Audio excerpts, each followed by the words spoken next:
para sahabat yang miskin yang datang kepada Nabi SAW meminta, ya Rasulullah, ada enggak amalan yang bisa menyaingi sedekahnya orang-orang kaya? Kalau orang-orang kaya kan kami sholat, mereka sholat bersama pahalanya. Kami puasa, mereka puasa. Kami baca Quran, mereka baca Quran. Jadi hampir semua ibadah sama. Tapi mereka punya kelebihan yang kami tidak punya, ya Rasulullah. Mereka sedekah dengan hartanya. Maka seakan-akan mereka mengatakan di sini, ya Rasulullah, ajarkan kami amalan yang bisa kami amalkan, yang bisa mengejar atau minimal menyamai pahala sedekahnya orang-orang kaya.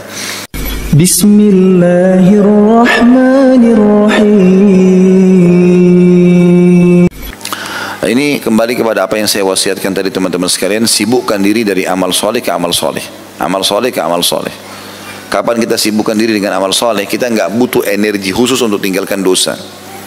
Dosa itu hanya bisa syaitan tanamkan dalam hati kita kalau kita sedang lalai. Tapi kalau kita sibuk dengan amal soleh, tidak.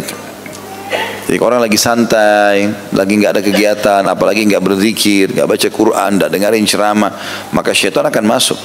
Mulailah masuk kepada kemaksiatan, tonton ini, tonton itu.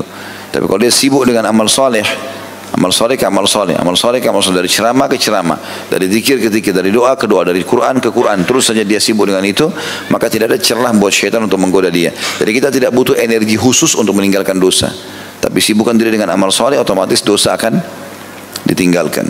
Kata Nabi SAW, orang yang sibuk, ya, saling mencintai karena Allah, saling duduk bermajlis bersama-sama karena Allah, dan saling menziarahi karena Allah. Sibuk dari situ. Banyak hal teman-teman sekalian yang kita anggap remeh tapi sebenarnya dia bernilai besar. Seperti memenuhi hajat seorang muslim. Kalau ada seorang muslim yang telepon minta tolong atau WA, tolong ini ya, tolong ini ya, tolong temani saya, jangan anggap remeh itu. Apa kata Nabi SAW? Aku memenuhi hajat satu saudaraku muslim, satu saja.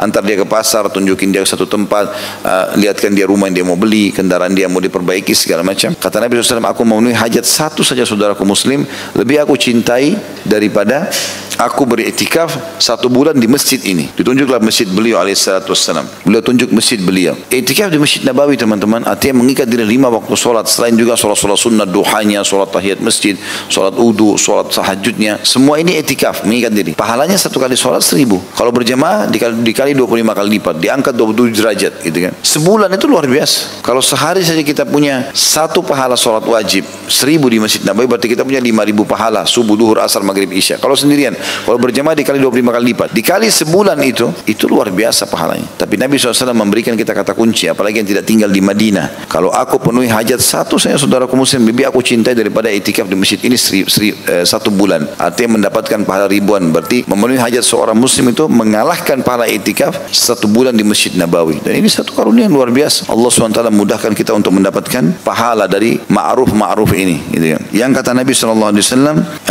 yang ini katakan Imam Bukhari berkata, haddatsana Musa qala haddatsana Abdul Wahid an Asim an Abi Uthman qala Rasulullah sallallahu alaihi wasallam mithlu. Musa mengabarkan kepada kami, kata Imam Bukhari rahimahullah, ia berkata Abdul Wahid mengabarkan kepada kami dari Asim dari Abu Uthman, Rasulullah SAW bersabda seperti hadis sebelumnya. Semua inti bahasan beberapa hadis ini bagaimana kita menunggangi dunia untuk mendapatkan yang terbaik di akhirat, dan harus selalu kita jadikan rutinitas kita amal soleh ke amal soleh dan jauhi kemungkaran. Sekali berbuat beristighfar kepada Allah, jangan ulangi, karena sekali melakukan kemungkaran dan berulang-ulang akan mendatangkan juga efek daripada hukuman itu baik di dunia maupun di akhirat. Ya, setiap kebaikan adalah sedekah. Hadis yang pertama nomor 224, Imam Bukhari berkata rahimahullah, Ali bin Ayyash mengabarkan kepada kami, ia berkata, an Jabir bin Abdullah radhiyallahu anhuma, dan kita mengatakan radhiyallahu anhuma karena Jabir dan ayahnya dua-dua sahabat. Anin Nabi sallallahu alaihi wasallam qala kullu ma'rufin sadaqah. Dari Jabir bin Abdullah radhiyallahu anhu dari Nabi sallallahu alaihi wasallam, beliau bersabda, setiap perbuatan baik adalah sedekah. Kandungan hadis. Dalam hadis ini terdapat anjuran agar tidak meremehkan satu atau suatu perbuatan baik, karena setiap kebaikan yang dilakukan dan diucapkan oleh seseorang tercatat baginya sedekah. Hadis ini ringkas, padat, dan ini termasuk dalam jawami'il kalim namanya. Salah satu kelebihan yang Allah berikan kepada Nabi SAW, beliau punya jawami'il kalim. Apa itu jawami'il kalim? Jawami'il kalim ini kalimat-kalimat ringkas tapi punya makna luas. Kalimatnya sederhana. Kullu ma'ruf sadaqah. Semua perbuatan baik yang kamu lakukan akan dicatat sebagai sedekah, maksudnya jadi pahala. Ya, sebagian ulama mengatakan bisa 2 makna. Akan dapat pahala dari amalmu itu, misalnya bakti sama orang tua, jenguk orang sakit, itu akan dicatat pahala sendiri. Dan ditambah plus pahala sedekah. Allah SWT akan nilai juga itu pahala sedekah. Jadi dia dapat double pahala. Jenguk orang sakit dapat pahala jenguknya, dapat juga pahala sedekahnya. Dianggap itu sedekah di jalan Allah SWT.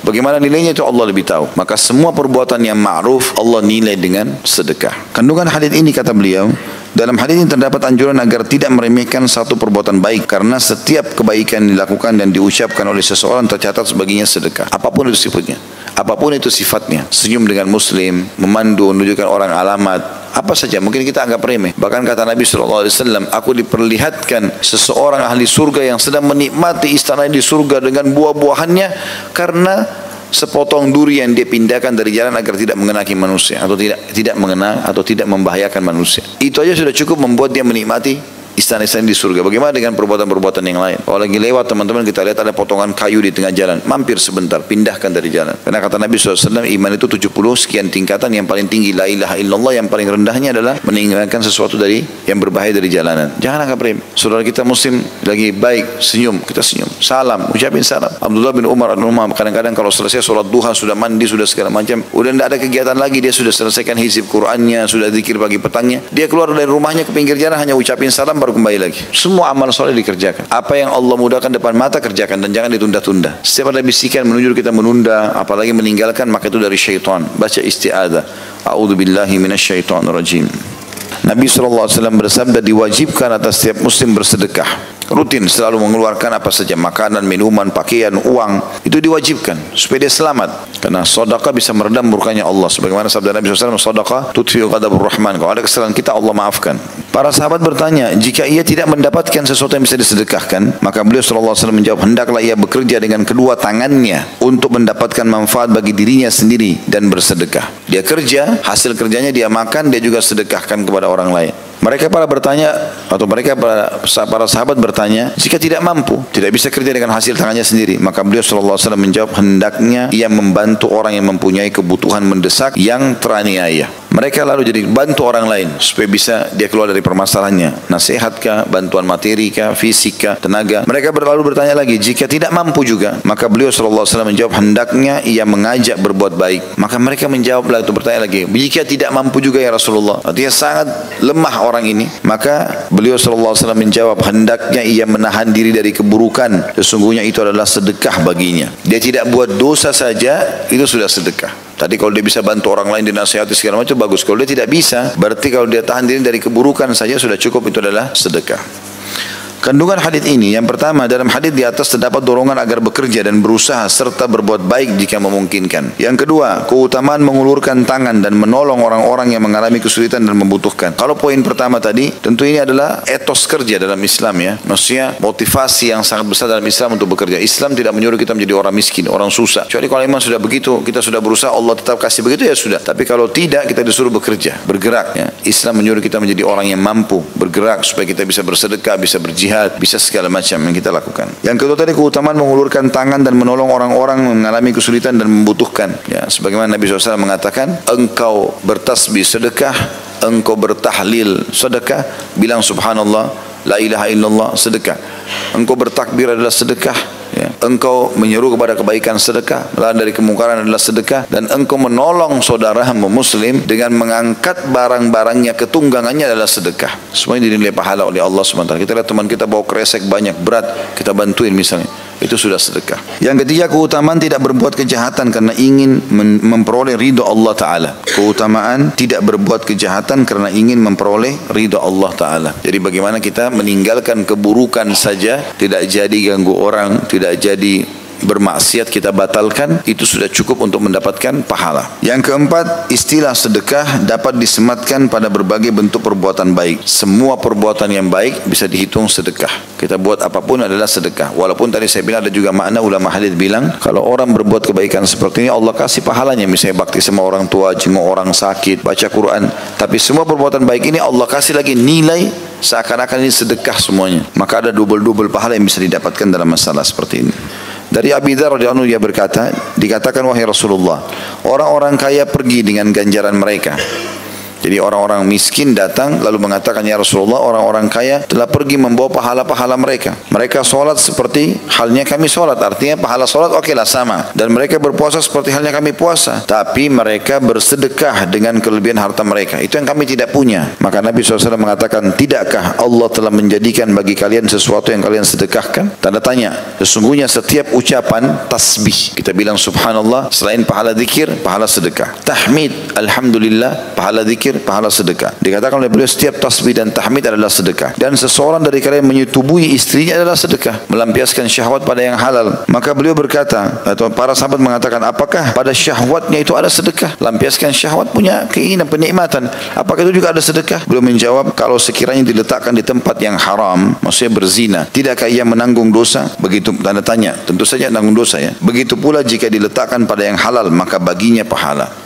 Yang kedua, hadis tersebut mengisyaratkan bahwa kata sedekah digunakan untuk segala bentuk amal soleh yang dilakukan oleh seseorang. Keutamaan atau ucapan tasbih, subhanallah, dan segala bentuk zikir pada umumnya. Karena kata Nabi SAW, maukah aku tunjukkan kepada kalian amalan yang lebih baik daripada kalian bersedekah dengan perak, emas dan perak, lebih baik daripada kalian bebasin budak, lebih baik daripada kalian menyumbang di jalan Allah atau jihad, bahkan lebih baik daripada kalian menebas musuh-musuh kalian dan kalian ditebas oleh musuh-musuh kalian. Maksudnya kalian membunuh mereka dalam keadaan kafir, kalian masuk surga, atau kalian terbunuh mati syahid. Kata para sahabat, tentu ya Rasulullah. Kata Nabi SAW, lisanmu selalu berzikir kepada Allah dengan hal mubah seperti mandi, makan, tidur, mubah. Tapi kalau orang niatkan ibadah dengan cara makan dan minum, bukan cuma sekedar menghilangkan lapar dan dahaga, tapi memang karena ingin merawat tubuh yang Allah amanahkan. Tidur bukan cuma sekedar hilangkan ngantuk dan capek, tapi untuk merawat tubuh yang Allah amanahkan, karena semua itu sinyal dari Allah. Kalau lapar, tubuhmu lagi butuh makanan, minum, tubuhmu lagi butuh cairan. Kemudian kalau ngantuk berarti dan capek atau sakit, ini tubuh butuh untuk istirahat. Maka seseorang bisa mengubah yang mubah menjadi sunnah. Jima atau hubungan biologis yang disebutkan dalam hadis terhitung sebagai ibadah jika dilakukan dengan niat menunaikan hasrat biologis sang istri, mencari keturunan yang soleh, atau menjaga kehormatan diri seseorang dan istrinya. Jadi ini poin terakhir yang mesti nanti dititik beratkan dalam bagi orang yang sudah berumah tangga. Tentunya ada hal-hal penting yang harus dia garis bawahi berhubungan dengan masalah ini. Para sahabat yang miskin yang datang kepada Nabi SAW meminta, ya Rasulullah, ada enggak amalan yang bisa menyaingi sedekahnya orang-orang kaya? Kalau orang-orang kaya kan kami sholat, mereka sholat, berarti sama pahalanya. Kami puasa, mereka puasa. Kami baca Quran, mereka baca Quran. Jadi hampir semua ibadah sama. Tapi mereka punya kelebihan yang kami tidak punya, ya Rasulullah. Mereka sedekah dengan hartanya. Maka seakan-akan mereka mengatakan di sini, ya Rasulullah, ajarkan kami amalan yang bisa kami amalkan, yang bisa mengejar atau minimal menyamai pahala sedekahnya orang-orang kaya.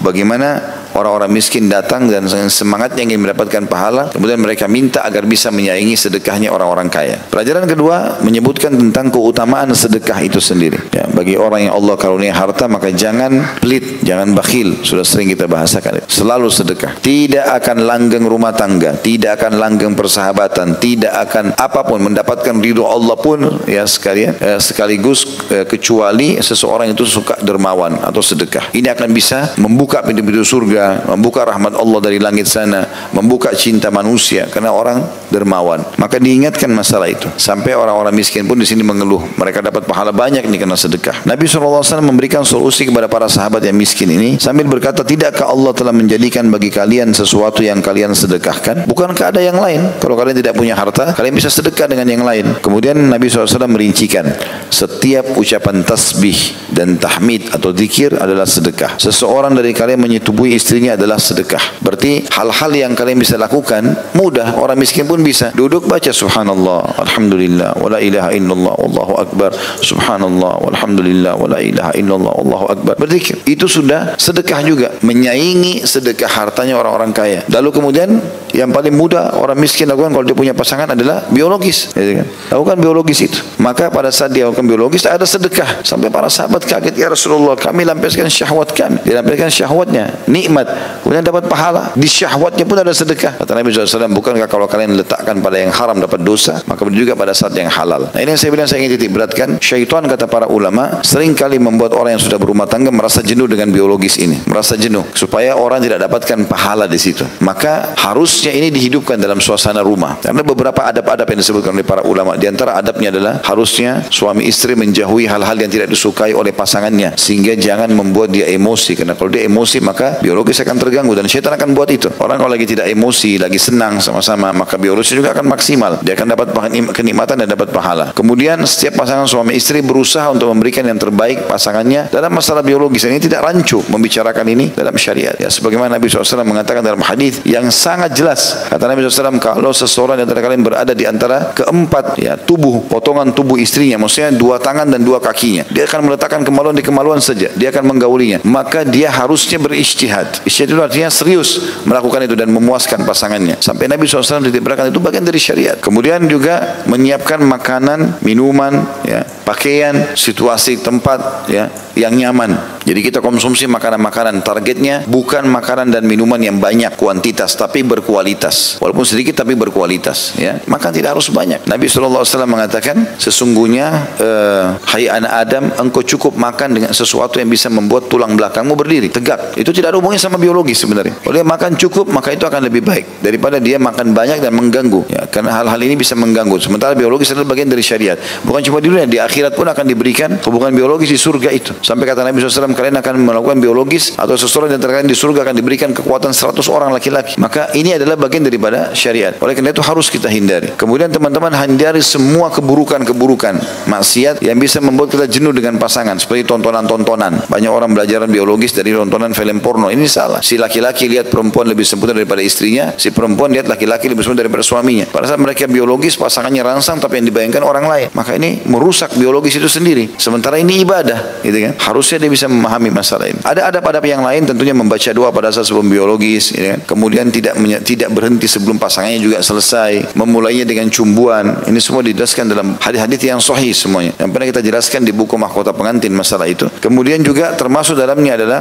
mengulanginya, ya, dan pada saat mau mengulangi dimulai dengan wudu. Karena termasuk sunnah Nabi SAW mengulangi biologis itu. Kata Nabi SAW, kalau kalian ingin mengulangi biologis itu maka berwudulah, karena itu akan lebih memotivasi kalian. Berarti rasa malas yang juga harus dilawan. Baik, mungkin orang selesai biologis Ustaz agak lemah, itu awalnya dia bisa minum, konsumsi madu, konsumsi air putih yang sehat, insya Allah selesai. Karena sperma bagi laki-laki itu seperti air ludah sebenarnya. Kapan dia keluarkan pun akan selalu ada produksi. Itu bibit manusia Allah SWT berikan. Begitu juga dengan perempuan. Perempuan Allah SWT bisa berikan dia beberapa kali klimaks, itu karena tujuannya untuk menikmati masalah ini. Dan Nabi SAW mengatakan 3 hal yang tidak dianggap sia-sia, tidak ada dosanya. Salah satunya adalah menghabiskan waktu untuk bercanda dan bercengkrama dengan pasangan. Maka ini bagian daripada syariat kita. Karena banyak sekali saya dengarkan keluhan di pengajian, Ustaz saya sudah 3 tahun tidak disentuh, saya sudah begini dan begitu. Jadi biologis ini kayak sesuatu yang hal tidak penting bagi mereka dalam rumah tangga. Ini clear. Abdullah bin Umar radhiyallahu anhu itu saking menjadikan ini sebagai sebuah ibadah yang besar pahalanya, maka beliau kalau berbuka puasa minum air putih sama kurma, lalu kemudian beliau sholat maghrib kembali langsung biologis sama istrinya. Maka ini bagian daripada syariat. Allahu a'lam.